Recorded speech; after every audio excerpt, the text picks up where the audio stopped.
Selamat siang semuanya, para anggota Pija Reading Group. Eh, ini kali ini nggak ada moderatornya, jadi langsung aku aja yang buka.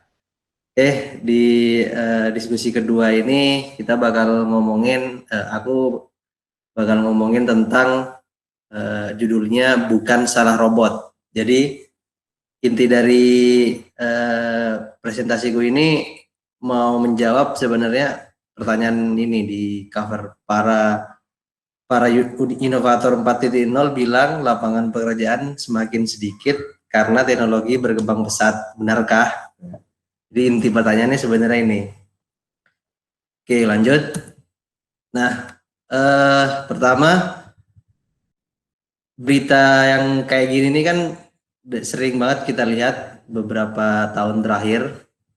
Ini kan judulnya studi sebut di 2030 robot ambil alih 20 juta pekerjaan manusia. Jadi narasinya kan seakan-akan mau memberitahu bahwa hati-hati nih para pekerja, karena di 2030 nanti banyak pekerjaan yang bakal hilang diambil robot. Nah, di situ biasanya artikelnya kan daftar-daftar pekerjaan yang akan hilang karena robot gitu.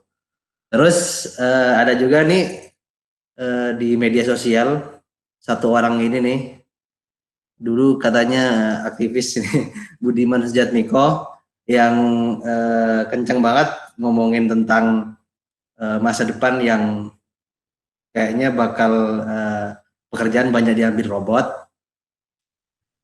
Termasuk salah satu tweetnya tanggal 22 April ini yang bilang bahwa intinya dia mendukung UBI itu Universal Basic Income. Nanti aku juga mau bahas tentang itu di bagian akhir. Intinya di sini dia bilang UBI itu, oh ya, yang belum tahu UBI itu menggaji warga negara tetap per bulannya tanpa perlu bekerja. Jadi cuma-cuma, gaji cuma-cuma tanpa perlu bekerja. Kalau dia di sini ngomongnya dalam konteks corona ya kan, karena banyak pekerja yang kehilangan pekerjaan, maka perlu dikasih kayak BLT kayak gitu. Nah, menurut dia BLT atau UBI ini, semacam UBI itu perlu dilanjutin bahkan setelah corona ini selesai, karena menurut dia ke depan ancaman kehilangan pekerjaan bukan lagi karena virus tapi karena robot. Nah, kan di sini seakan-akan ditegaskan bahwa banyak pekerjaan yang hilang itu karena robot atau teknologi semakin berkembang pesat. Itu kan sebenarnya juga narasi utama dari industri 4.0. Kalau kita dengar industri 4.0 yang banyak banget diomongin, bahkan bisa jadi terlalu membosankan akhirnya karena ya diomongin itu aja. Narasi besarnya kan itu, bahwa ke depan bakal banyak pekerjaan yang hilang, atau ke depan lapangan pekerjaan akan semakin sedikit karena teknologi berkembang sangat pesat. Nggak cuman pekerjaan-pekerjaan yang mengandalkan fisik yang hilang, nggak cuman pekerjaan yang mengandalkan pikiran atau analisis kayak finance dan lain-lain, tapi juga pekerjaan-pekerjaan yang menggunakan soft skill, karena berkembangnya misalnya artificial intelligence, terus machine learning gitu-gitu, ya itu. Nah, kenapa narasi-narasi seperti ini tuh banyak diterima selain banyak ditulis oleh para media dan para seleb tweet kayak gini? Itu karena kita memang udah banyak melihat teknologi-teknologi yang luar biasa yang ternyata dia bisa mengerjakan hal-hal yang sebelumnya kayaknya nggak bisa dikerjain oleh robot atau teknologi. Misalnya contohnya kayak tweet ini dari Tech Insider yang nunjukin gimana robot atau teknologi udah bisa memasak. Nah, kalau kita melihat tweet ini dan video ini kan, wah seakan-akan, oh iya ya, ternyata robot udah bisa ngerjain hal-hal yang sekompleks itu, memasak yang butuh skill dan soft skill dan lain-lain. Terus yang paling sederhana ya ini penjaga portal tol misalnya, yang udah sekarang diganti oleh kartu otomatis itu. Jadi dengan fakta-fakta yang kayak gini, fakta-fakta kecil atau kejadian-kejadian yang kayak gini, kita mudah menerima narasi-narasi yang seperti ini.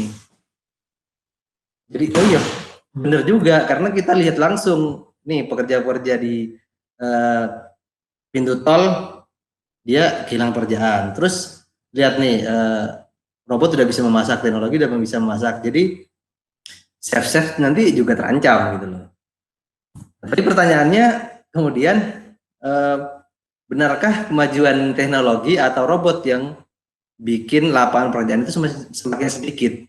Apakah memang benar teknologi yang perkembangan teknologi yang pesat itu yang membuat lapangan pekerjaan semakin sedikit sehingga banyak yang menganggur dan lain-lain?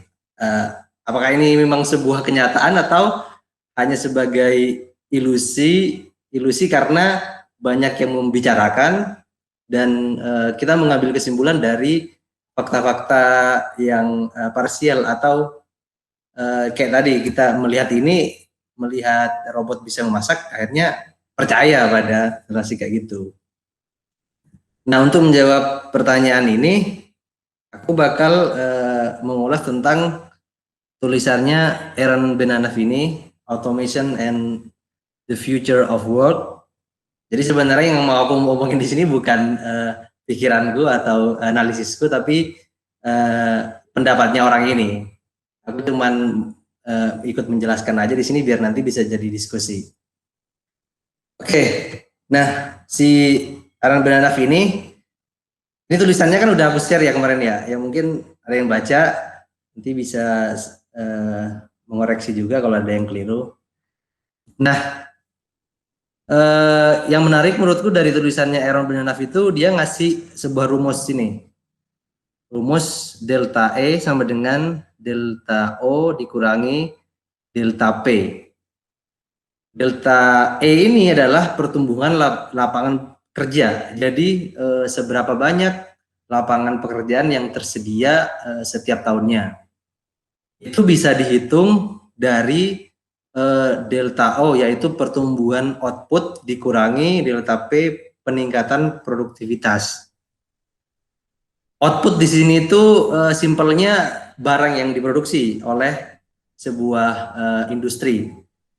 Terus produktivitas tentu saja itu dihitungnya dari banyaknya produk yang dihasilkan dibagi dengan jumlah pekerjanya. Nah, yang dimaksud dengan pertumbuhan output di sini bukan gini ngitungnya itu, misalnya di 2017 produksinya 1000, terus di 2018 produksinya 2000, di 2019 produksinya 3000 misalnya. Itu kan kalau kita ngomongin pertumbuhan tiap tahunnya, jadi itu dikurangi. Misalnya pertumbuhan di tahun 2018 berarti produksi output di 2018 dikurangi 2017, berarti 2000 dikurangi 1000 jadinya 1000 gitu. Kita ngomonginnya pertumbuhannya bukan jumlah barangnya. Nah, dari rumus ini kita bisa ngasih kesimpulan kayak gini di bawah. Jadi kalau pertumbuhan outputnya naik, artinya semakin banyak barang yang diproduksi oleh sebuah industri, misalnya industri manufaktur, itu maka lapangan pekerjaan yang tersedia semakin naik juga. Jadi logis kan, kalau ini dia naik, karena dia positif, berarti lapangan pekerjaan juga naik. Nah, kalau peningkatan produktivitasnya turun, kalau produktivitasnya turun, lapangan pekerjaan juga naik. Karena kalau ini delta P turun, berarti kan pengurangnya jadi turun kan, maka otomatis lapangan pekerjaannya juga naik. Nah, biar gampang, si Aaron Benanav ini ngasih contoh ilustrasi industri manufaktur di Prancis. Nah, mungkin ada yang belum tahu industri manufaktur ya.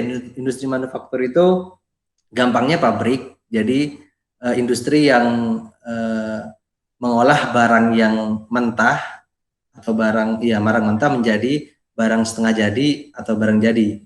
Jadi kalau kita ngomongin pabrik berarti bisa pabrik baju, pabrik mobil, pabrik motor, terus makanan minuman ringan dan lain-lain. Nah, di si Arun Bananaf ini ngasih contoh Prancis karena ini yang paling kelihatan ya, yang bisa jadi bahan analisis. Kita bisa lihat di sini yang bagian paling kiri itu output, pertumbuhan output dari tahun ini ada rentang tahunnya dari 5073, 74, 2000, 2001, 2017. Terus yang tengah itu produktivitas, yang kanan itu lapangan pekerjaan. Nah, baik lagi ke rumus tadi, lapangan pekerjaan itu output dikurangi dengan produktivitas kan. Nah, jadi output dikurangi produktivitas itu hasilnya berapa banyak lapangan pekerjaan yang tersedia di rentang tahun ini. Jadi kalau ini kan bisa dilihat dari selisih ini kan, apa namanya, balok ini kan tingginya selisih dari ini. Nah, selanjutnya di tahun 74-2000 outputnya itu turun jauh. Outputnya turun jauh, terus produktivitasnya turun tapi nggak terlalu jauh. Nah, yang mengakibatkan produktivitasnya itu lebih tinggi daripada outputnya. Jadi industri manufaktur di Perancis di tahun 74 sampai 2000 dibandingkan dengan 50 sampai 73 itu pertumbuhannya itu turun jauh. Yang sebelumnya hampir 6%, jadi cuman sekitar 2%. Produktivitasnya juga turun, tapi tidak terlalu signifikan.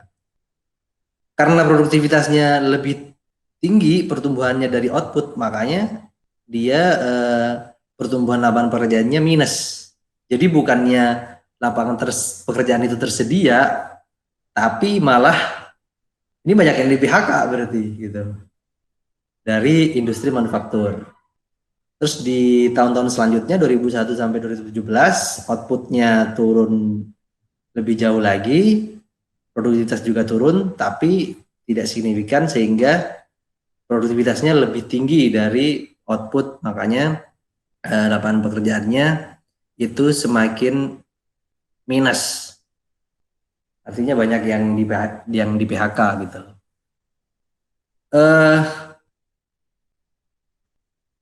Ini kenapa bisa turun, outputnya itu bisa turun. Jadi berarti kan industri manufaktur atau pabrik-pabrik di Prancis itu bikin produknya itu semakin sedikit. Nah, semakin sedikit ini bukan berarti barangnya semakin sedikit ya. Kayak yang aku bilang tadi, kita ngomonginnya itu pertumbuhan, bukan jumlah barang. Jadi ketika ini output turun atau barang-barang yang diproduksi di industri manufaktur di Perancis itu turun, bukan berarti mereka membuat produk yang lebih sedikit, tapi pertumbuhannya yang semakin kecil. Misalnya di tahun 2018 dia bikin outputnya 500, terus di tahun 2019 dia outputnya 1000, berarti kan naik 500. Terus di tahun 2019 misalnya cuma 1250. Dari 2017 ke 2019 itu kan sebenarnya naik terus jumlah outputnya, tapi pertumbuhannya semakin menurun. Dari 2017 ke 18 kan dia naik 500 tadi kan, 500 ke 1000 naik 500. Dari 2018 ke 2019 dia cuma naik 250. Jadi dari 1000 ke 1250. Nah, itu yang dimaksud dengan pertumbuhan outputnya itu semakin kecil di sini. awalnya 6% jadi cuman 2% kayak gitu. Jadi jadi sekali lagi bukan dia bikin barangnya memproduksi barang lebih sedikit, tapi kenaikan jumlah barangnya yang semakin lambat kayak gitu. Lanjut. Eh, nah, kenapa outputnya semakin turun pertumbuhannya? Itu karena pasarnya jenuh. Jadi industri manufaktur, pabrik-pabrik itu kan cirinya dia berproduksi di suatu tempat dan berproduksi sebanyak-banyaknya sesuai dengan perhitungan kira-kira berapa sih yang dibutuhkan oleh masyarakat. Nah, tapi dia sebenarnya cirinya kan produksi massal nih. Karena dia produksi massal dan di tahun-tahun sekitar setelah Perang Dunia II itu kan persaingan antara Amerika dan Rusia, yaitu Perang Dingin. Nah, apa namanya, pabrik-pabrik di Amerika itu banyak yang mentransfer teknologi-teknologi industrinya tuh ke Eropa, ke Jepang, dan Korea dan yang lain. Karena mereka nggak pengen negara-negara ini dipengaruhi oleh Rusia. Makanya terjadi industrialisasi atau di Jepang, di Eropa dan lain setelah Perang Dunia II itu kan mereka bisa bangkit, industri manufakturnya bisa bikin mobil lah, bisa bikin yang lain, itu yang mengakibatkan di seluruh dunia banyak industri yang berkembang sehingga jenuh. Jadi kan semakin banyak nih yang pabrik-pabrik yang ada di dunia, mereka terus berproduksi. Lama-lama kan karena terlalu banyak barang di pasar, makanya nggak bisa lagi dia nambah terus jumlah produknya kan, karena udah terlalu jenuh di pasar. Nah, itulah yang bikin output industri itu semakin turun. Jadi setelah Perang Dunia II di tahun 50 ini memang tinggi banget pertambahan outputnya. Tapi setelah itu semakin turun kayak gitu. Nah, ini kan di Prancis. Kita lihat di berbagai negara lain, misalnya USA, Amerika, ini juga sama, outputnya terus turun, produktivitasnya ini naik malah bahkan terus turunnya nggak banyak. Makanya ketika output dikurangi produktivitas, maka jumlah tenaga kerja yang tersedia atau lapangan pekerjaan yang tersedia awalnya positif, lama-lama negatif. Sama juga dengan Jerman, Jepang, lama-lama dia lapangan pekerjaan yang tersedia itu negatif. Artinya dia nggak pabrik-pabrik di berbagai belahan dunia itu nggak bisa lagi menyediakan lapangan pekerjaan. Padahal selama ini awal-awal setelah Perang Dunia II dan sebelumnya itu pabrik menjadi andalan lapangan pekerjaan.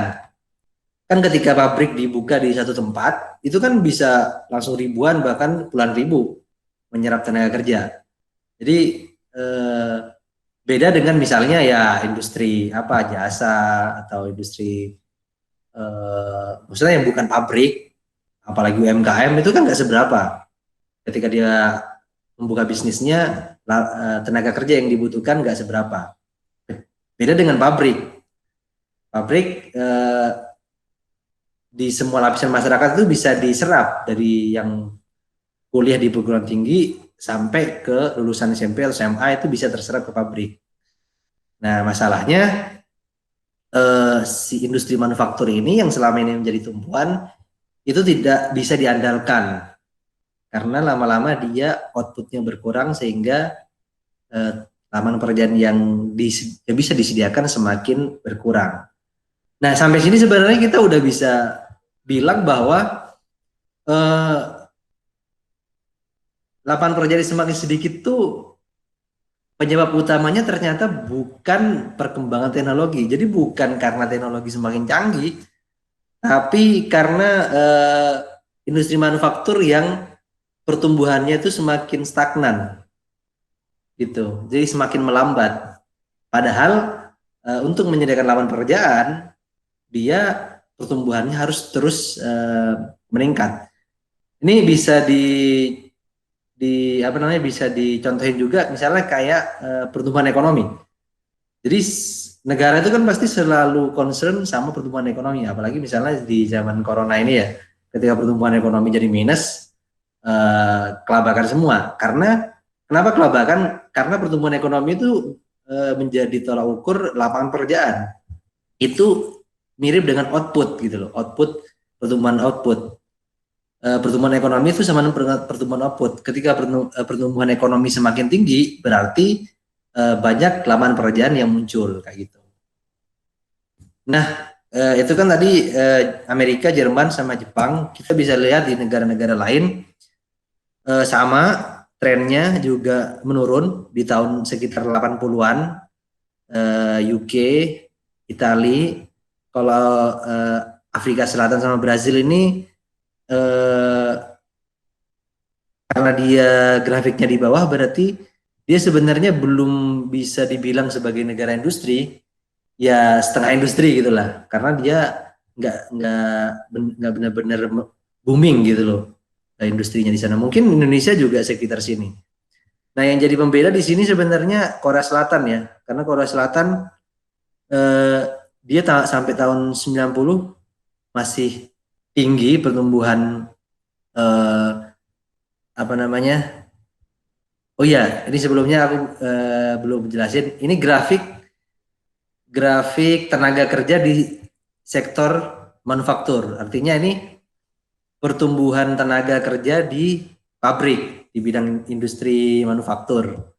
Nah, yang unik di sini Korea Selatan itu sampai tahun 90 dia pertumbuhannya masih terus tinggi, tapi lama-lama dia juga turun. Ini kenapa mereka lambat? Karena mereka lambat menjadi negara industri, itu penjelasannya kayak gitu. Baru sekitar tahun 90-an mereka meledak menjadi negara industri. Terus kita juga bisa lihat sama di sini trennya menurun juga.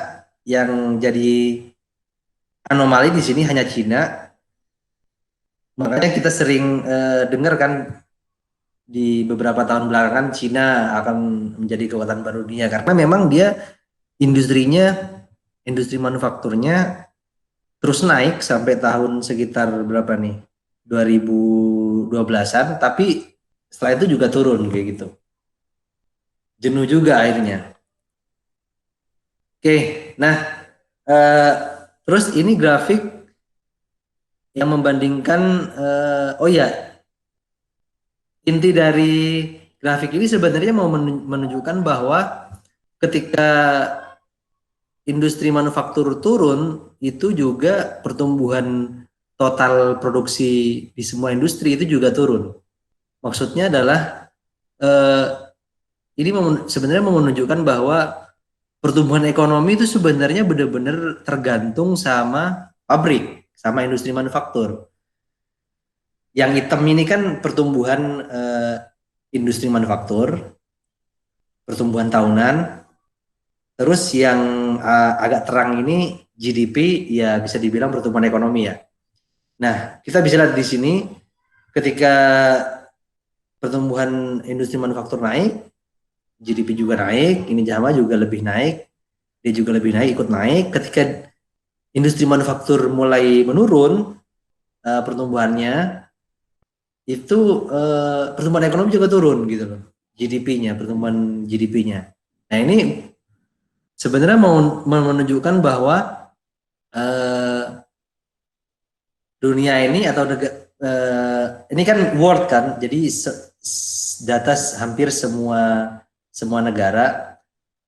Jadi grafik ini mau menunjukkan bahwa negara-negara di dunia itu sangat bergantung pada industri manufaktur. Ketika outputnya tadi, pertumbuhan output dari industri manufaktur itu menurun sehingga tidak lagi mampu menyediakan lapangan pekerjaan, itu nggak ada gantinya gitu loh. Jadi intinya dari grafik itu ketika industri di pabrik manufaktur itu melempem, nggak ada gantinya untuk menyediakan lapangan pekerjaan. banyak yang bilang bahwa gantinya adalah service ya, jasa gitu kan. Banyak yang bilang kayak gitu kan, dengan munculnya misalnya Gojek gitu, terus platform-platform online yang lain, harapannya itu kan menjadi pengganti penyedia lapangan pekerjaan gitu. Tapi kalau kita lihat secara lebih luas, dengan rentang waktu yang lebih lama, ternyata enggak, ternyata benar-benar tergantung sama industri manufaktur gitu. Lanjut, nah apa akibatnya kalau percaya robot yang menjadi penyebab minimnya lapangan pekerjaan? Nah, apa akibatnya kalau kita mempercayai media mainstream, media online yang sebenarnya asal menulis saja ikut tren, nggak mikir sebenarnya nulis berita. Terus apa akibatnya kalau kita mengikuti influencer-influencer industri 4.0 seperti Budiman dan lain-lain yang bilang bahwa lapangan pekerjaan ini akan hilang, bahkan lapangan pekerjaan semakin sedikit bahkan hilang digantikan oleh teknologi. Itu apa akibatnya? Yang pertama kita ikut menebar ketakutan. Nah ini sebenarnya yang banyak di apa ya dilakukan oleh para pejabat negara kita gitu, menebar ketakutan karena mereka mengikuti narasi mainstream dan percaya bahwa oh iya ini banyak pekerjaan yang hilang karena teknologi, makanya menebar ketakutan kepada para pekerja, ke semua pekerja, kepada para calon lulusan universitas misalnya, lulusan sekolah itu kan selama ini narasinya adalah narasi ketakutan. Ayo kamu harus tingkatin lagi skillmu, kamu harus banyak belajar soft skill, belajar skill-skill industri 4.0. Karena apa? Karena bisa jadi skillmu nanti nggak relevan gitu loh. Jadi ditebar ketakutan. Ya memang belajar skill itu penting, tapi kalau negara menebar ketakutan kayak gitu dengan asumsi yang keliru, yang karena mereka percaya bahwa penyebabnya adalah teknologi yang membuat minimnya lapangan pekerjaan, itu juga menjadi pertanyaan gitu loh. Lalu yang kedua, kecenderungannya kalau aku lihat itu akhirnya mendukung UBI, Universal Basic Income, kayak Budiman tadi menyarankan atau mendukung UBI ini diteruskan sampai setelah corona. Oke, ya ini memang oh ya kita lanjut dulu apa itu UBI.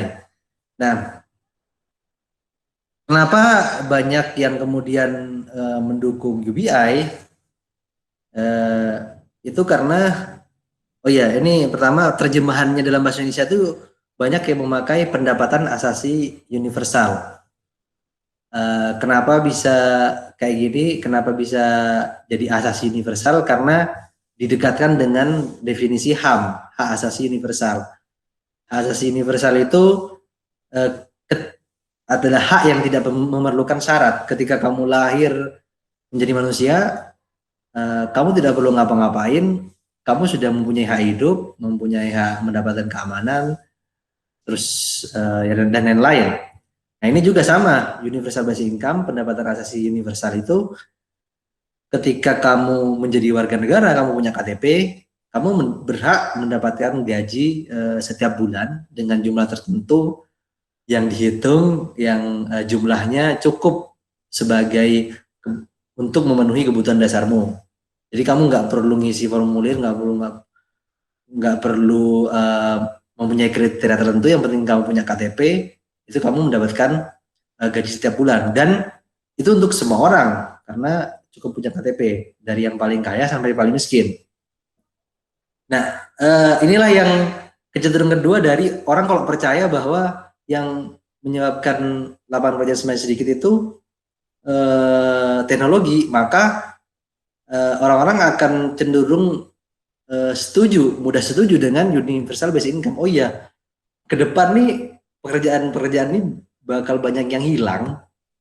Terus kalau ada tawaran kayak gini, aku mendapatkan gaji tanpa perlu aku bekerja, ya enak dong gitu loh. Berarti ini menyelamatkan kan. Nah itu yang membuat orang mudah mendukung universal basic income. Nah tapi masalahnya yang kedua, masalahnya di poin nomor 2 ini, masalah dari universal basic income ini dia berangkat dari kepercayaan yang keliru. Karena itu berangkat dari kepercayaan tentang hilangnya pekerjaan di masa depan karena diambil robot, diambil teknologi. Nah, ketika asumsi yang keliru, maka ini juga harus dipertanyakan solusi seperti UBI ini. Kenapa? Karena kecenderungannya, kalau aku lihat UBI ini ketika diterapkan nanti, alat produksi itu bakal tetap dikuasai oleh konglomerat. Maksudnya ya dikuasai oleh para konglomerat yang orang-orang super kaya hari ini di Indonesia. Itu bakal tetap mereka itu yang menguasai proses produksi. Mereka yang menentukan kemana arah investasi, kemana distribusi barang dan jasa, dan rakyat itu cukup dikasih dividen. Kalau bahasanya orang-orang saham gitu kan. Jadi yang punya perusahaannya tetap para konglomerat ini, tapi karena rakyat nanti terancam tidak lagi bisa bekerja, maka ya udah tak kasih dividen aja gitu loh. Keuntungan dari perusahaan lo nanti dibagi-bagi aja ke masyarakat gitu loh.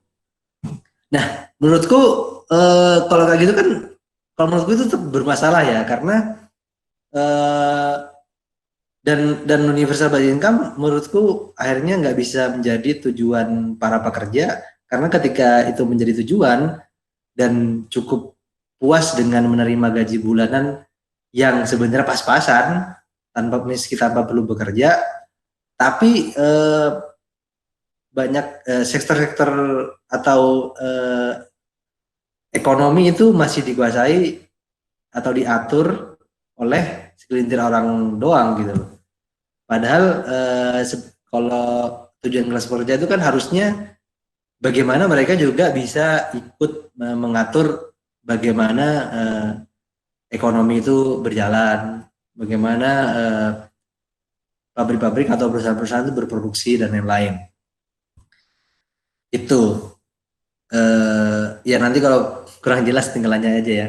Nah terus bahaya yang kedua yang di poin nomor 5 ini, ketika orang mendukung universal basic income dan menjadikan itu sebagai tujuan, maka ancamannya banyak hal-hal yang sebelumnya dikelola secara kolektif akan jatuh ke pengelola swasta. Maksudnya gimana?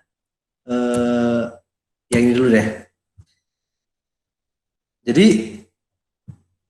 kan aku bilangnya di sini yang sebelumnya dikelola secara kolektif akan jatuh ke pengelola swasta. Maksudnya bukan berarti anti swasta, tapi ilustrasinya kayak gini. Kalau yang bis ini kan dia dikelola oleh pemerintah ya, oleh Dishub di kota-kota tertentu. Dia yang mengelola itu, dia yang mengelola duit untuk menjalankan transportasi umum di sebuah kota yang disediakan oleh pemerintah untuk semua orang. Nah, sementara yang kedua ini itu layanan yang disediakan oleh perusahaan swasta. Ya meskipun itu bukan Gojek yang memberikan, ada Gojek dan Grab yang memberikan pelayanan, mereka cuma memfasilitasi, yang menyediakan layanannya itu para mitranya, tapi kita anggaplah para mitra ini bekerja kepada Gojek kan sebenarnya, kepada Gojek dan Grab, mereka yang melayani transportasi menggunakan transportasi pribadi, dan yang mau menggunakan jasa transportasi ini ya tergantung seberapa banyak duit yang dipunya ya kan. Semakin banyak duitnya, dia bisa misalnya lebih naik mobil dan lain-lain. Nah maksudnya di sini hubungannya dengan UBI itu, ketika UBI diterapkan berarti kan banyak semua masyarakat kan, semua rakyat kan udah dikasih duit. Nah takutnya ketika semua orang udah dikasih duit, nanti pemerintah jadi kayak ya udah kan kamu udah dikasih duit nih, ngapain aku perlu menyediakan transportasi umum? Ya silahkan mencari layanan transportasi masing-masing yang disediakan oleh banyak perusahaan aplikasi, kan udah ada Gojek, udah ada Grab. Jadi ya udah kamu pakai itu aja gitu loh. Kenapa aku harus menyediakan transportasi umum gitu loh? Kan kamu udah punya duit. Nah, padahal transportasi umum ini itu merupakan tanggung jawab negara, dan ketika dilepas menjadi apa ya, suruh nyari layanan sendiri, ya jadinya tiap orang itu tetap naik angkutan pribadi, dan itu sangat bermasalah di dalam transportasi karena yang menjadi penyebab kemacetan itu kendaraan pribadi baik motor maupun mobil. Nah sementara eh, ketika transportasi ketika transportasi akan dijadikan lebih baik, itu harus transportasi umum yang digalakkan gitu loh. Nah, maksudku kayak gitu. Jadi ketika UBI dilaksanakan, akhirnya pemerintah lepas tanggung jawab dan bilang bahwa ya duit yang selama ini dipegang oleh Dishub untuk membiayai transportasi, menyediakan layanan transportasi, sekarang udah dikasih ke kalian semua, gitu loh. Ya udah kalian rakyat ini silakan nyari transportasi sendiri-sendiri, mesen Grab, mesen Gojek dan lain-lain gitu. Nah, itu juga bisa terjadi di bidang-bidang lain, misalnya kesehatan. Kesehatan yang seharusnya dikelola oleh secara kolektif kalau di dunia saat ini itu paling memungkinkan kan dikelola oleh negara ya. Kalau transportasi oleh Dishub, kalau kesehatan ya aku nggak tahu kalau di kesehatan kayak gimana. Eh, Ketika misalnya UBI nanti diterapkan, ya bisa jadi subsidi di bidang kesehatan malah semakin dikurangi gitu. Misalnya juga di bidang pendidikan, karena rakyat udah dianggap dikasih duit, eh, dikasih duit bulanan tanpa perlu bekerja, ya silakan kuliah atau nyari pendidikan yang disediakan oleh swasta kayak gitu. Jadi banyak hal-hal yang seharusnya dikelola oleh kolektif akhirnya dilepas eh, dilepas kepada para tangan swasta kayak gitu. Eh, dan ini yang tadi kelewat, ini juga yang bisa menjadikan kecurigaan ya kenapa UBI ini perlu dikritisi, yaitu UBI ini ternyata mendapatkan dukungan dari orang kayak gini, dari Zuckerberg itu mendukung, ini juga ada Andrew Yang yang kemarin sempat mencalonkan diri menjadi calon presiden di US, terus ada juga Bill Gates dan lain-lain. Mereka itu eh, mendukung UBI. Nah, kenapa mereka mendukung? Menurutku itu karena di poin nomor 3 sama 4 ini. Karena ketika UBI diterapkan, maka ketika UBI diterapkan dan itu menjadi tujuan dan itu memuaskan para rakyat, para pekerja, pekerja nggak lagi mempertanyakan kepemilikan dari alat produksi dan pengelolaan dari alat-alat pengelolaan ekonomi, pengelolaan produksi, arah investasi dan lain udah nggak tertanyakan. Jadi cukup puas dikasih dengan UBI. Akhirnya orang-orang ini aman gitu loh, perusahaannya atau bisnisnya dan lain-lain tidak dipertanyakan misalnya kepemilikannya dan lain-lain, atau tidak dipertanyakan ketika mereka mengelola hal-hal yang seharusnya menjadi barang publik atau harusnya dikelola oleh negara secara kolektif kayak gitu. Oke, cukup sampai di situ. Terima kasih. Silakan kalau ada yang nggak jelas presentasiku, kalau ada yang mau nanya.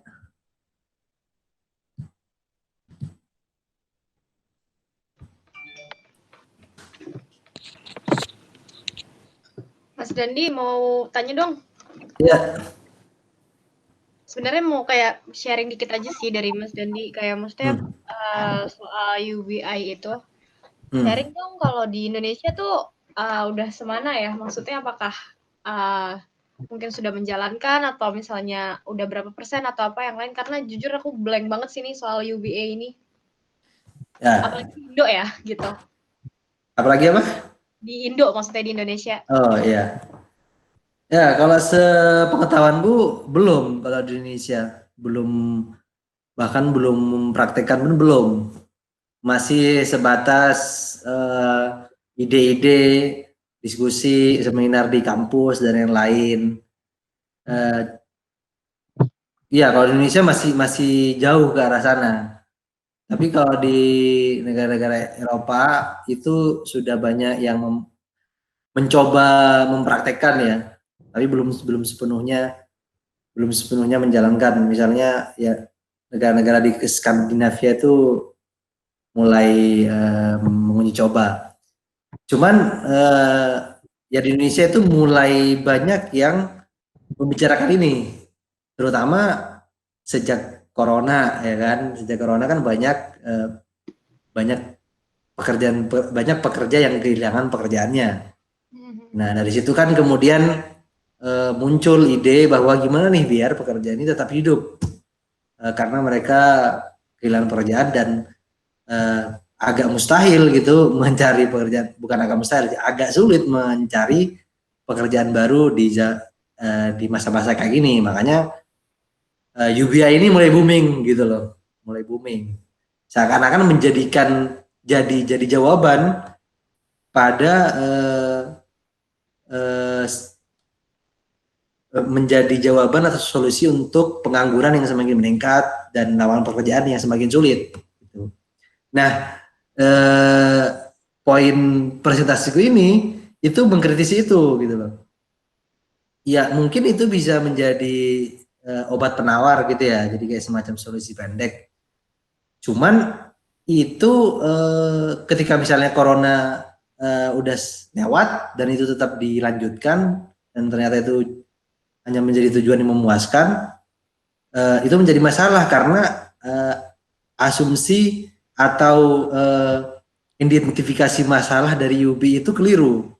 Identifikasi masalahnya itu mengikuti narasi industri 4.0 yang terkenal atau yang mainstream, yaitu lapangan pekerjaan semakin sedikit karena teknologi semakin berkembang. Padahal menurut Aaron Benanaf tadi yang aku presentasiin itu keliru gitu loh. Itu muncul dari ilusi, itu muncul dari kampanye media dan apa namanya bias kita dalam melihat kejadian-kejadian yang sebenarnya sangat parsial atau sepotong-sepotong. Misalnya tadi robot udah bisa memasak, robot udah bisa melayani penjualan, menjadi kasir dan lain-lain. Dan kita membuat kesimpulan bahwa oh iya benar, yang membuat lapangan kerja semakin sedikit itu teknologi yang semakin berkembang. Nah, ketika kita percaya itu, maka kita menjadi kita tidak memahami, kita terlewat sama permasalahan utamanya. Permasalahan utamanya adalah model ekonomi yang diterapkan selama ini ternyata tidak sustainable, tidak berkelanjutan karena lama-lama dia tidak bisa menyediakan lapangan pekerjaan yang mumpuni kepada para pekerja yang terus bermunculan, terus lulus sekolah, terus lulus SMA, kuliah, karena dia bergantung pada industri manufaktur, dan industri manufaktur ini, pabrik-pabrik ini juga bergantung pada pertumbuhan yang terus menerus, seperti pertumbuhan ekonomi. Itu kan sangat bergantung negara sama pertumbuhan ekonomi. Pertumbuhan ekonomi harus positif terus kan, karena dengan dia pertumbuhannya positif, dengan pertumbuhan output di pabrik-pabrik itu semakin banyak, maka lapangan pekerjaan yang bisa disediakan itu semakin banyak juga gitu. Nah, sayangnya ini tidak bisa diandalkan lagi karena dia melempem gitu loh, bahasa bahasa Expired ya. gampangnya kayak gitu. Ya, kayak gitu. Makanya ketika kita miss sama atau ketika kita salah mengidentifikasi masalah dan kita percaya bahwa teknologi lah yang menyebabkan itu semua, maka solusinya pun jadi salah gitu loh. Bukannya kita memperbaiki model ekonomi yang diterapkan, tapi kita solusinya jadi meloncat kepada UBI yang itu solusinya sangat apa ya, teknokratis atau bahasa gampangnya apa ya? Yes, itu sangat solusi orang-orang sekolahan yang ya udahlah, ini banyak yang nganggur dari kasih duit aja, yang penting mereka hidup. Itu kan nista banget ya.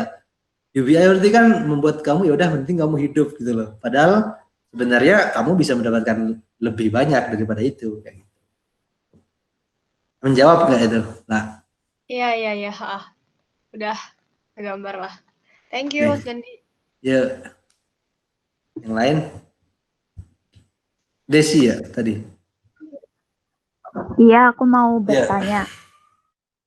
UBI itu kan nanti konsepnya pemerintah ngasih gaji cuma-cuma ke rakyatnya gitu kan. Lah, itu pemerintah dapat duitnya dari mana? Dari yang perpajakan robot itu atau bukan?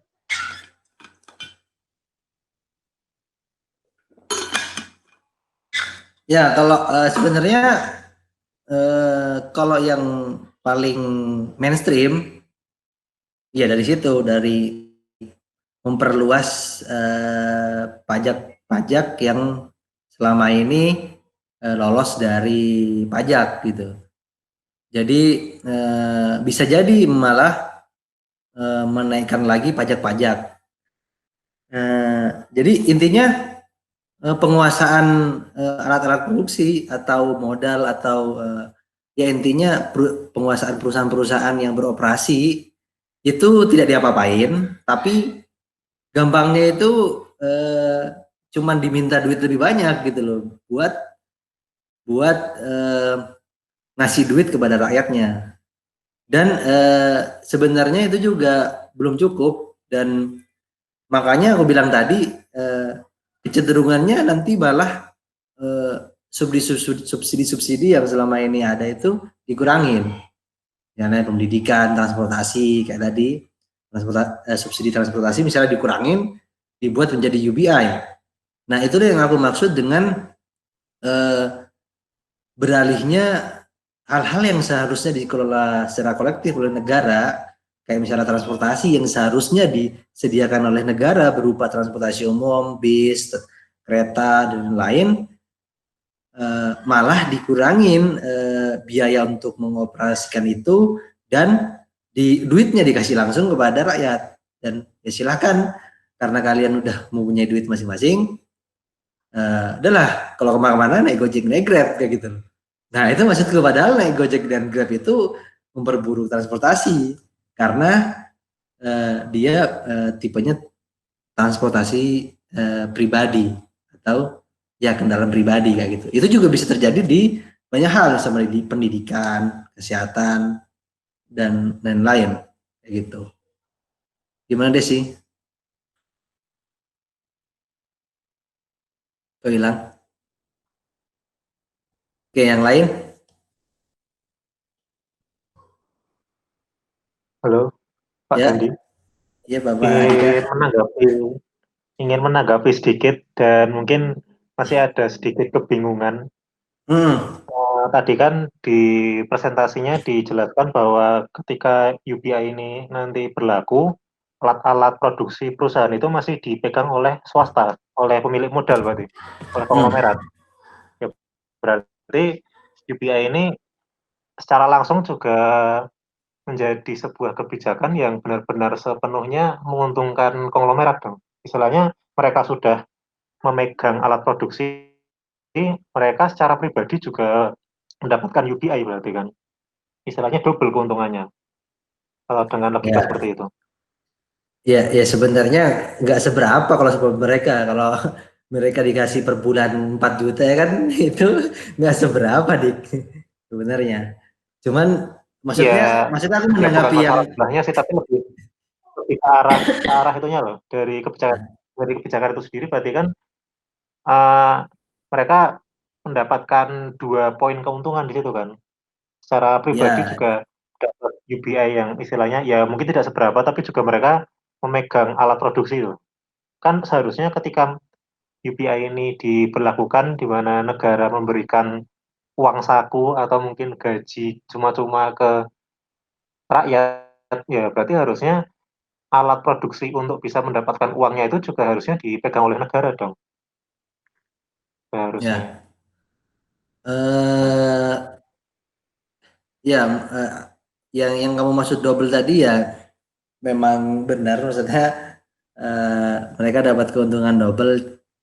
Cuman kalau buat memilih-milih lagi siapa yang dapat, siapa yang nggak dapat UBI itu rentan terhadap penyelewengan, korupsi dan lain-lain. Dia kayak BLT lah. BLT kan itu ada syaratnya, orang yang penghasilan berapa. Itu kan nggak ketahuan. Kalau semuanya dikasih kan beres gitu loh. Ya gitu. Itu sebenarnya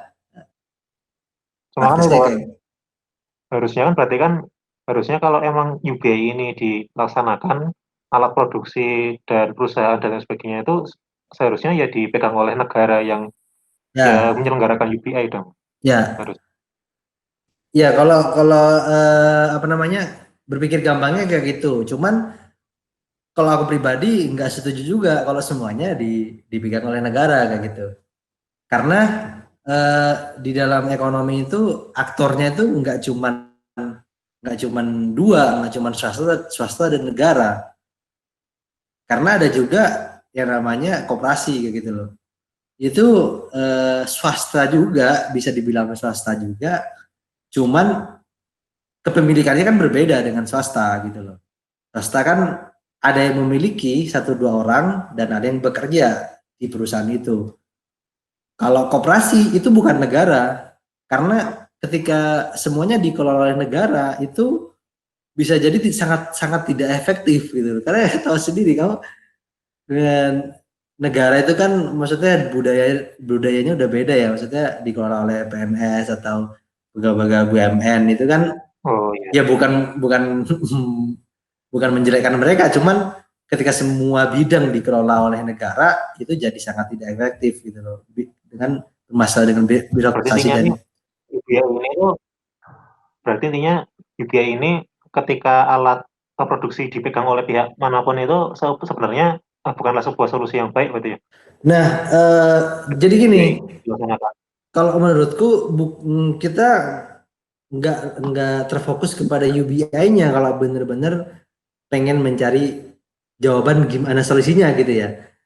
Karena yang aku bilang tadi, UBI itu berasal dari identifikasi masalah yang keliru, yang dia menganggap bahwa pekerjaan itu akan hilang karena teknologi.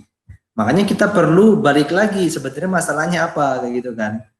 Nah, masalahnya kan bukan perkembangan teknologi yang menyebabkan pekerjaan itu semakin lapangan pekerjaan semakin sedikit, tapi model ekonomi yang bertumpu pada industri manufaktur atau industri manufaktur yang bertumbuh pada pertumbuhan terus-menerus itu lama-lama jenuh dan tidak bisa menjadikan tumpuan. Nah, itu kan masalahnya di situ.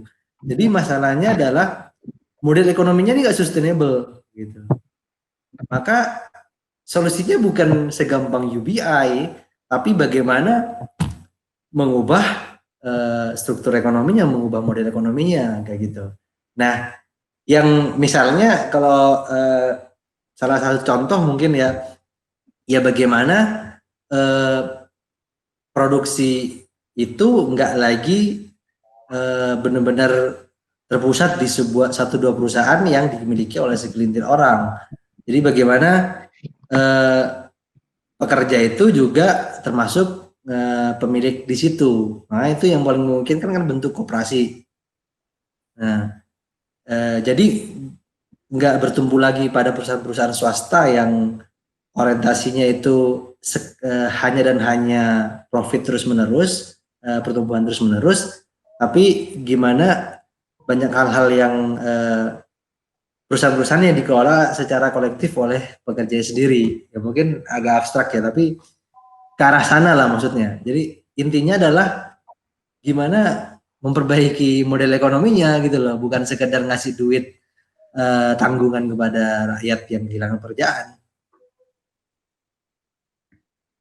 Gimana, Dik? Oke.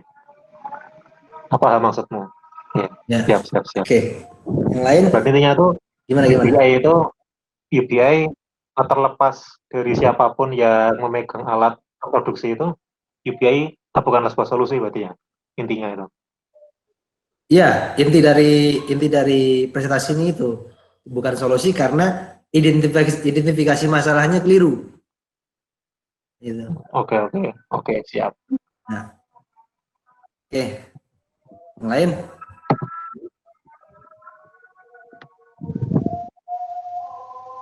Di Agri chat ya? itu ada itu. Ya. Aku boleh sharing juga. Ntar Agri dulu nih, Des. Ya, ada hubungannya juga sama pertanyaannya Agri. Ya udah. Nah, ini aku baca dulu ya dari Ya, Agri. Di bagian mana dari konsep UBI yang mengatakan bahwa hak-hak warga negara yang lain ditiadakan? Oke.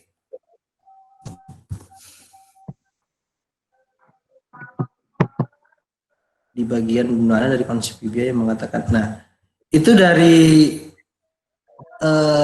masalah sumber pembiayaannya dan kecenderungan politisnya sih, maksudnya ya kita nggak bisa serta merta, maksudnya ini kan negatif thinkingnya gitu loh.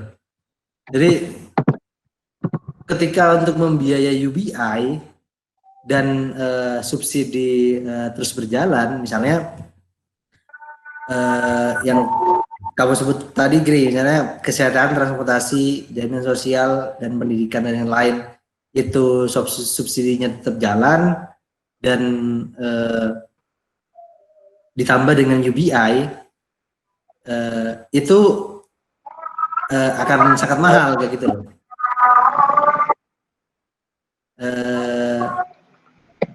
Itu memang apa namanya, menjadi tawaran dari Dik. Dimatiin dulu, Dik, di mute dulu, Dik. Oh ya, sorry. Ya. Oke, ya, oke. Jadi pelaksanaan UBI yang tidak meniadakan subsidi di bidang-bidang penting kayak pendidikan, transportasi, dan kesehatan, itu memang jadi tawaran juga atau jadi sebuah apa ya, tawaran dari kelompok-kelompok yang bisa dibilang kiri lah, maksudnya yang benar-benar subsidi jangan dihilangkan dan ada UBI. Nah, tapi aku nggak tahu hitung-hitungannya, tapi secara realistis itu kalau aku baca-baca itu mahal gitu loh, sangat-sangat mahal.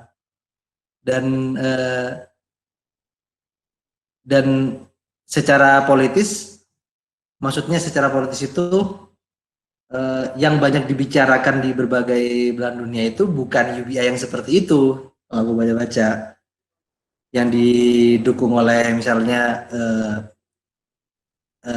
Mark Zuckerberg, atau di Indonesia yang dibicarakan di Indonesia itu bukan UBI yang seperti itu, tapi lebih ke yang aku bilang tadi. Dan kecenderungannya ketika UBI dilaksanakan, subsidi-subsidi itu banyak yang dikurangi kayak gitu loh, karena anggapannya rakyat sudah dikasih duit kayak gitu. Gimana, Gri?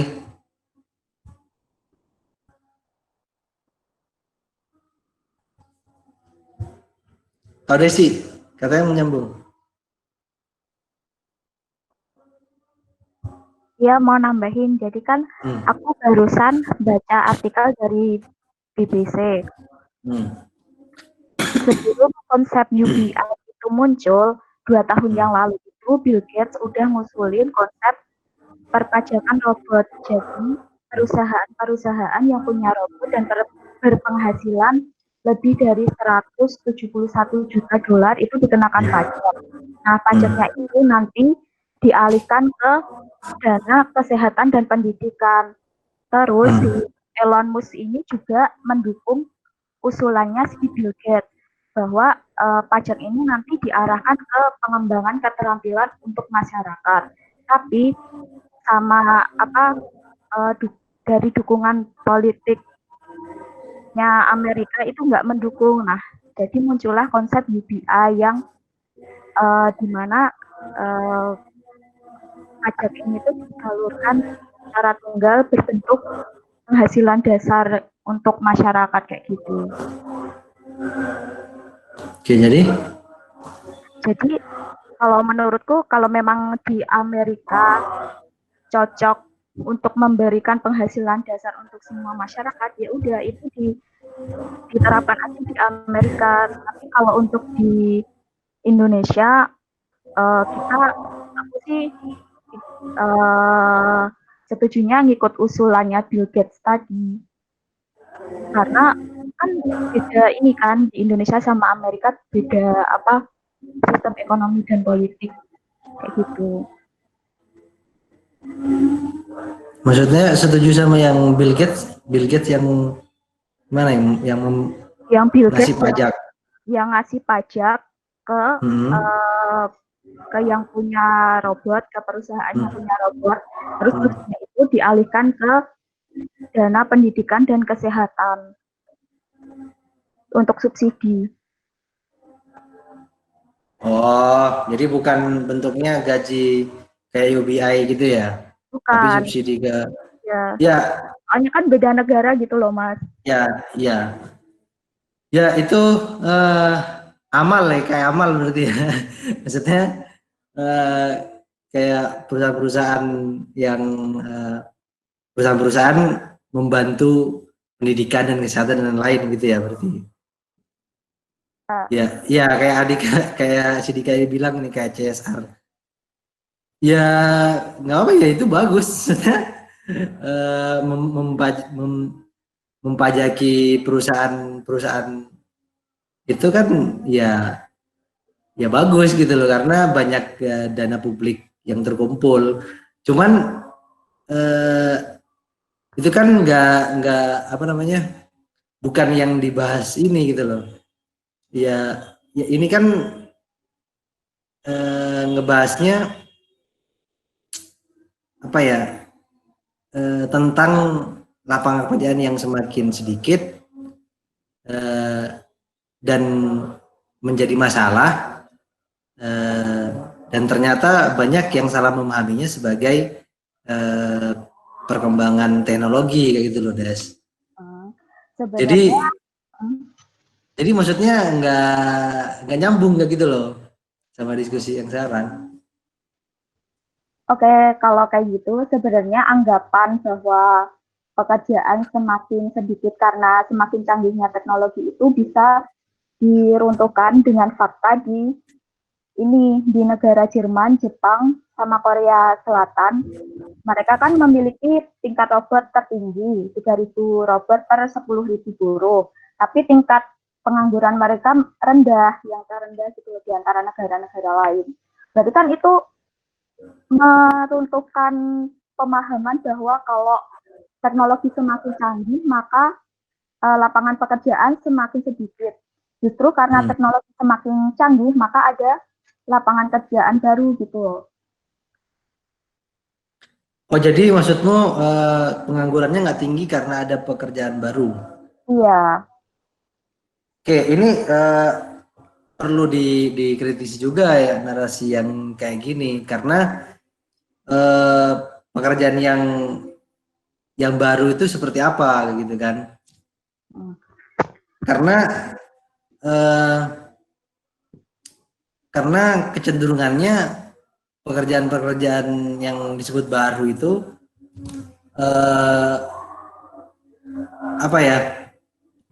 pekerjaan-pekerjaan yang disebut baru itu kebanyakan rentan dan bukan pekerjaan yang pekerjaan tetap gitu, semacam outsourcing, semacam pekerjaan digital hari ini yang masuk atau kategori gig, yang rentan, yang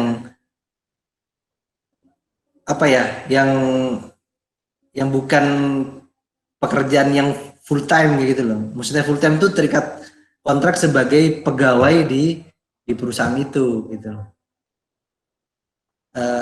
Kalau yang maksudmu tadi muncul pekerjaan-pekerjaan baru, itu menurut dari grafik ini, kalau dilihat secara jangka panjang, karena aku belum sharing ya.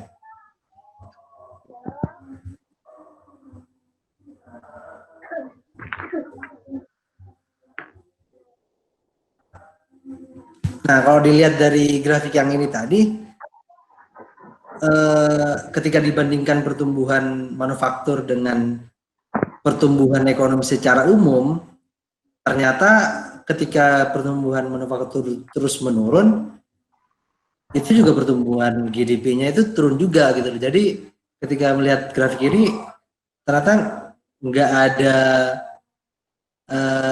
pengganti atau mesin penggerak industri lain selain manufaktur gitu. Jadi misalnya kalau kamu bilang muncul pekerjaan-pekerjaan baru karena ada teknologi baru, misalnya kalau kita lihat munculnya industri-industri platform gitu misalnya, yang jadi ada skill-skill baru yang dibutuhkan, itu nggak sesignifikan industri manufaktur gitu loh. Jadi tetap tergantungnya kepada industri manufaktur pabrik. Jadi kita nggak bisa lihat pekerjaan-pekerjaan baru yang skill-skill dengan skill-skill baru misalnya, itu kan cuman beberapa orang aja gitu. Cuma sedikit orang yang bisa masuk ke industri yang semacam itu, dan lapangan pekerjaannya pun sangat terbatas. Beda dengan industri manufaktur pabrik selama ini yang ketika dia sekali buka, dia bisa menjangkau berbagai lapisan skill, berbagai golongan pendidikan, dan lapangan pekerjaannya itu sangat banyak yang ditawarkan kayak gitu. Jadi ya nggak ada mesin penggerak lain, mesin penggerak ekonomi lainnya. Nah, ketika banyak yang menjadi pengangguran dengan turunnya dengan melempamnya industri manufaktur ini, sebenarnya bukan berarti banyak pengangguran atau unemployment, tapi istilahnya itu underemployment. Artinya banyak yang beralih ke sektor-sektor informal yang sebelumnya sektor formal, artinya bekerja sebagai pegawai tetap, itu jadi beralih ke outsourcing atau pekerja-pekerja digital jasa dan lain-lain, kayak jadi Gojek, Grab. Gojek, Grab itu kan nggak bisa dibilang dengan pekerja tetap gitu loh. Itu bisa dibilang sebagai underemployment, artinya itu kan mirip dengan outsourcing gitu loh. Outsourcing sebuah perusahaan yang tidak dianggap sebagai karyawan, memang digaji per bulan, tapi dia misalnya nggak dapat jatah bonus atau pensiun, atau jadi nggak ada tambahan-tambahan lainnya atau nggak ada perlindungan-perlindungan lainnya, misalnya kayak jaminan kesehatan dan lain-lain gitu.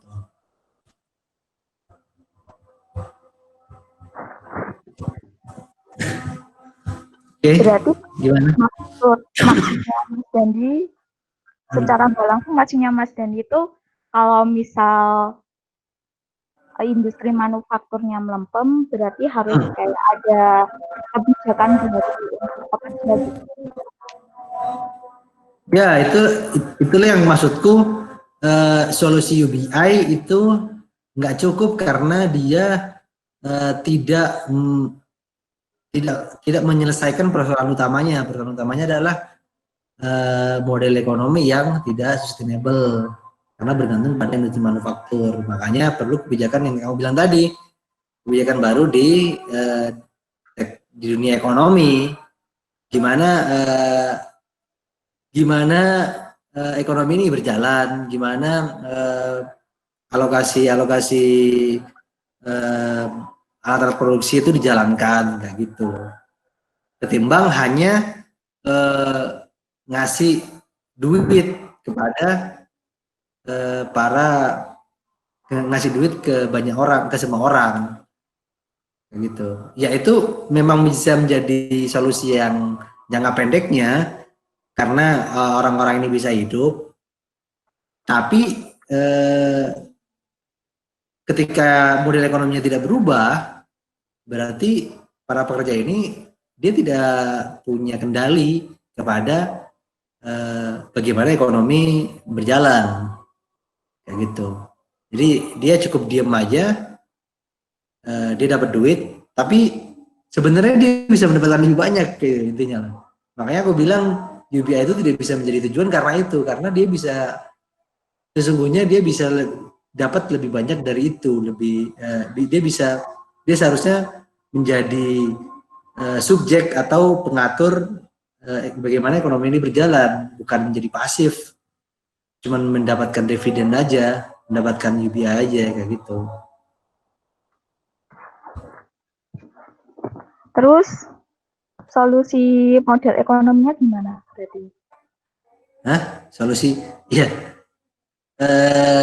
Soalnya kan aku ini ya, bukan pejabat yang dikasih duit pajak, jadi aku belum terlalu bisa detail di dalam solusi itu, karena kalau ngomongin solusi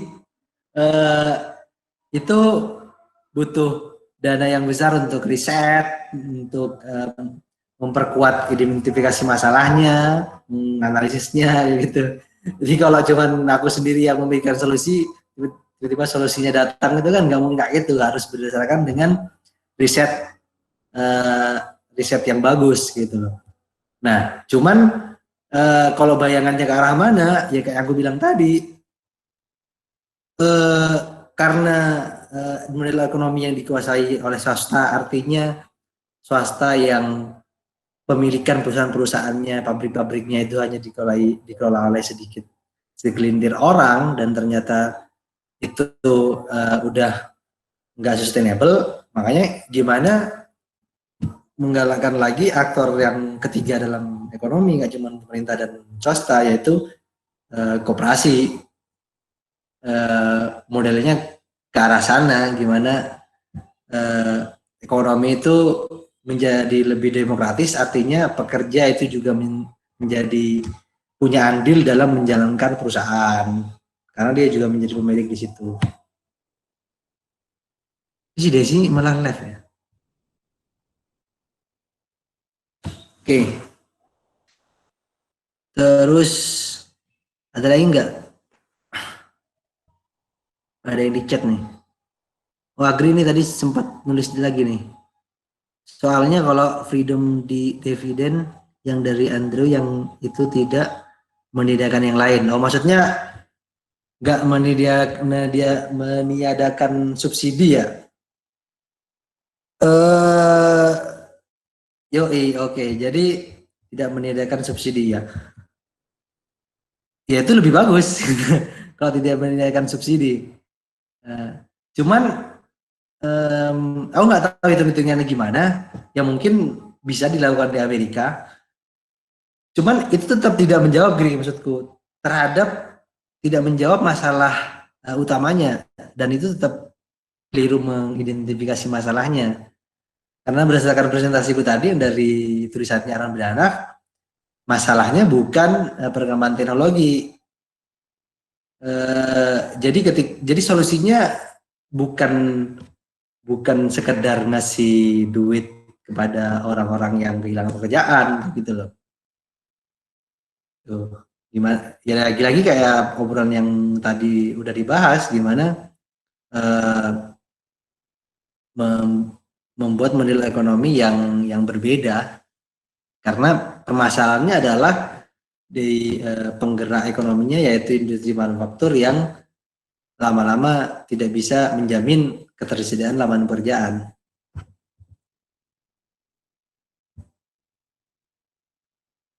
Oke, lanjut. Adika Faris, adanya pekerjaan baru, misal maintenance robot atau teknologi, apakah jumlahnya sebanding dengan pekerjaan yang hilang karena tergantikan oleh teknologi? Itu juga harusnya jadi pertimbangan. Ya, kalau secara pasti aku nanggepin yang tadi ya. Ya udah, nggak apa-apa, aku tanggapin juga. Jadi Sebenarnya aku nggak bisa bilang secara pasti apakah sebanding pekerjaan yang baru, yang pekerjaan baru yang muncul sebanding nggak jumlahnya dengan pekerjaan yang hilang. Nah, aku nggak bisa bilang itu secara pasti iya atau enggak. Cuman yang jelas sebenarnya orang-orang yang kehilangan pekerjaan itu tidak kemudian jadi nggak bekerja loh. Itu perlu diingat juga karena mereka juga perlu makan, perlu hidup gitu. Jadi ketika dia kehilangan pekerjaan tetapnya, pekerjaan yang menjadi karyawan tetap di sebuah perusahaan, dia beralih ke sektor-sektor informal kayak outsourcing, kayak pekerja digital, pekerja jadi Gojek, Grab atau platform-platform yang lain.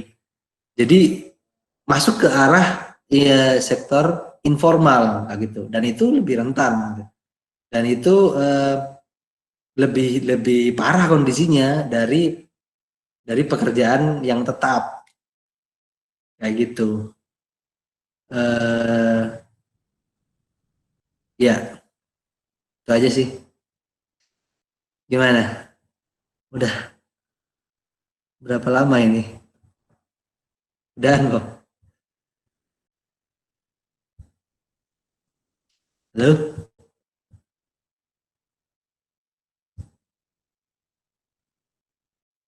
Gak ada yang jawab nih. Ini dari Bang Reza bagaimana dari perspektif antropologi? Reza belum ini. Kok sepertinya diam-diam saja ini. Ada yang keliru dari yang saya sampaikan? Wah, saya juga baru ini ya, baru ngikutin topiknya sih. Maksudnya baru di sini aja baru tahu soal UBI dan lain-lain. Jadi ya masih internal. Bisa-bisa kayak kalau ada topik ya kayak ini mungkin ya pengen ngobrol lagi sih. Masih baru gitu sih. Ada yang nggak jelas mungkin. Kalau aku tadi grafik-grafik agak soalnya baru ini kan, baru lihat juga kan. Jadi agak bingung, tapi udah lumayan ini sih. Soal yang di Perancis itu tadi. Oh ya. Memang yang paling kelihatan yang Perancis itu sih. Kalau menurutku kapan-kapan boleh tuh Mas bahas gig ekonomi. Sekarang kan kayaknya perkembangannya ke situ semua kan, kayak nggak ada pekerjaan. Bukan nggak ada sih, kayak jarang banget pekerjaan yang yang tetap gitu. Banyak yang sekarang itu buka lapangan kerja kayak cuma sekitar kontrak berapa bulan atau berapa tahun. Kayaknya mungkin kedepannya menarik juga tuh buat bahas gig ekonomi. Ya kamu yang bahas kan, aku sesi pun udahan ini. Aduh, yang lain lah Mas. Kalau aku kan bukan anak ekonomi nih. Giliran dia, aku bukan anak ekonomi juga. Yang lain lah, nanti mungkin bisa dilempar ke grupnya. Ya. Sebenarnya itu kalau apa namanya, masalah gig ekonomi ya, bukan, kalau gig ekonomi itu spesifik lebih ke platform ekonomi ya. Itu bisa dibaca di tulisanku di Pijak.id ada. Apa sih judulnya? Platform kayak ya, pekerja platform. Iya. Nanti coba aku cek ya. Ya, ntar aku share juga lah di ini. Aku udah pernah nulis ya tentang itu. Emang pertimbangan pekerja tetap sama pekerja ekonomi itu apa sih? Pekerja tetap sama pekerja ekonomi. Iya, kenapa harus ada pekerjaan tetap dan pekerja ekonomi atau pekerjaan yang nggak tetap tadi, kontrak? Ya, itu sebenarnya kan simple ya. Jadi pekerja tetap itu bebannya itu lebih besar kepada pemilik usaha daripada pekerja yang tidak tetap. Karena pekerja tetap selain gaji, dia juga mendapatkan perlindungan, maksudnya asuransi, dia juga dapat bonus, dia dapat apa lagi, jatah cuti, dia dapat pensiunan, dia dapat kompensasi kalau misalnya dipecat. Nah, beda dengan pekerja yang tidak tetap, artinya kayak semacam outsourcing yang nggak terikat. Ya itu kalau dia dipecat aja, nggak ada kompensasinya, nggak ada apa sih namanya tuh. Ya intinya dia dapat gaji doang begitu. Jadi dapat uang ya uang saku. Nah, jadi ya sesederhana itu apa namanya cara dari para pengusaha yang karena ekonomi semakin stagnan sehingga harus benar-benar mengurangi lagi biaya produksinya agar mudah bersaing, lebih murah. Dan ketika biaya produksinya lebih murah dengan tenaga kerja yang lebih murah, maka produksinya itu maka barangnya, outputnya, produknya itu bisa lebih bersaing di pasaran karena lebih murah. Bisa lebih bersaing di pasar yang sudah jenuh. Kayak gitu. Ya, itu gitu. Jadi itu juga efek dari pertumbuhan ekonomi yang stagnan, yang pasar yang jenuh karena produk udah terlalu banyak di pasaran. Makanya gimana perusahaan atau pabrik-pabrik bersaing di pasar yang sudah jenuh, maka dia harus memurahkan produknya. Bagaimana memurahkan produknya dengan bahan produksi yang sama, maka tenaga kerja yang dimurahkan biayanya. Makanya jadilah konsep kerja yang outsourcing gitu. Kamu berisik. Iya, asalnya ada teman mamaku datang. Sorry. Misal kita berandai-andai, pekerja yang outsourcing itu juga dapat kayak asuransi kesehatan, tapi selama masa kontraknya gitu. Ya, ya macam-macam lah di setiap perusahaan. Cuman pada intinya adalah dia lebih murah gitu loh biayanya untuk perusahaan daripada pekerja tetap. Ya udah gitu juga enak kan?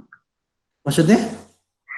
Jadi nerima aja gitu. Ya, jadi pekerja outsourcing yang bebannya nggak terlalu sebesar pekerja tetap, tapi tetap dapat asuransi kesehatan, dapat bonus kayak gitu. Ya nggak apa kalau kamu nerima nggak apa, itu kan pilihanmu ya. Tapi secara objektif itu jadi lebih tidak adil aja untuk para pekerja gitu. Jadi meskipun kamu suka atau enggak itu adalah fakta gitu. Kalau kamu suka nggak apa-apa. Oke, udah ada yang lain? Kalau enggak cukup nih. Ya udah. Cukup aja ya. Ya. Terima kasih semuanya. Udah. Matiin dulu Des. Mute. Oke, terima kasih semuanya sudah bergabung mendengarkan. Gimana, Ri? Kasih link podcast saya. Kan sama bahasannya. Beda tapi lebih banyak bermutu. Oke. Enggak kalau lupa. Ya, kalau mau mendengarkan lagi ocehanku nanti ya ada di podcastnya Other Side Pijak Podcast. Atau nanti ini kan direkam, diupload di YouTube.